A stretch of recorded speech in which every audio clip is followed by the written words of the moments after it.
ce projet est né d'une analyse que nous avons faite il y a assez longtemps maintenant et qui visait à limiter, à réduire le plus possible. On est arrivé finalement à un résultat auquel on ne s'attendait pas, l'émission de fumée et donc la qualité de l'air.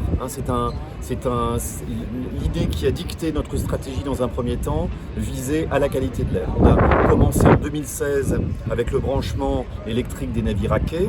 On l'a réalisé à Marseille. On a fait ici même à Ajaccio un test qui s'est révélé être concluant pour faire une escale branchée à quai avec une citerne de GNL. Et il restait une part extrêmement importante de l'activité du navire qui est bien entendu la traversée en tant que telle, puisque évidemment le branchement ne concernait que le navire quand il était à quai.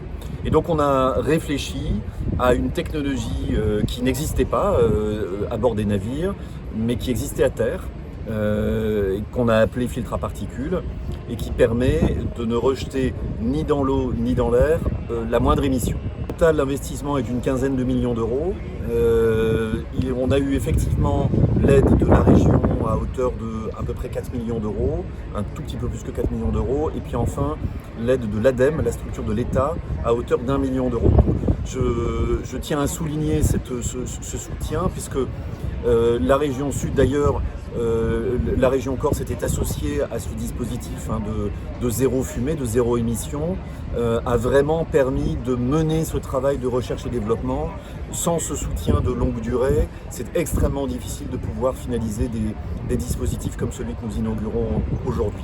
Le Callister sera équipé de ce filtre à particules et nous sommes en train de mener ces mêmes études pour nos autres navires, en particulier le Girolata, sur lequel nous envisageons de l'installer.